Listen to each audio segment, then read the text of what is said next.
আমি প্রথমত বলবো, যার জন্য মিজান তুমি সিন্নি খাইলা মোল্লা চিনলা না। আজকে আপনি যদি দেখেন এখানে এত মানুষ জড়ো হওয়ার কারণ কি? গণমাধ্যম কর্মীদের দ্বারাই আজকে এত মানুষ এখানে জড়ো হয়েছে। বিভিন্ন দূর দূরান্ত থেকে মানুষ আসছে, এমনকি সৌদি আরব, কাতার, লন্ডন, কুয়েত বিভিন্ন জায়গা থেকে মিজান ভাইয়ের বিকাশে টাকা আসতেছে। কেন? এই গণমাধ্যম ভিডিওর মাধ্যমে আজকে মিজান ভাই এই পজিশনে, নইলে মিজান ভাইয়ের 14 গোষ্ঠী এই পজিশনে আসতে পারতো না। কারণ তার কোনো কি যোগ্যতা আছে? নাই। কিন্তু তার একটাই যোগ্যতা আছে, সে একজন সৎ মানুষ।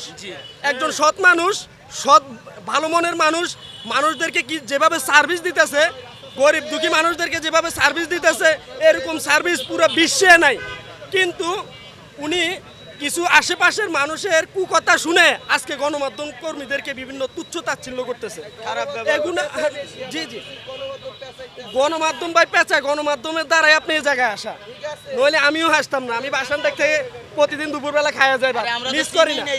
বাসানডেক থেকে আইসা দেখেও যায়, বাইরে খাওয়া দাওয়া করে যায়। এই যে আজকে এত মানুষ কি কারণে? একমাত্র গণমাধ্যম মিডিয়ার কারণে। এই জন্য আমি মিডিয়াকে অনেক শ্রদ্ধা ও ভালোবাসি, এমনকি ওনাদেরকে সেলুট জানাই। কেননা এরকম একজন মানুষ এমন পজিশনে আসছে যা মানে স্বপ্নের মতো। এটা স্বপ্নের মতো। আজকে না হলে 15-20 দিন ধরে মিজান ভাই ভাইরাল, সমস্ত চ্যানেলে ভাইরাল। কি কারণে? এই যে বাতের হোটেল দেওয়ার কারণে, গণমাধ্যম কর্মীরা আসার কারণে, মিডিয়া আসার কারণে তো মিজান ভাই ভাইরাল। না হলে দৈনিক হাজার হাজার টাকা মিজান ভাইয়ের বিকাশে ঢুকতেছে।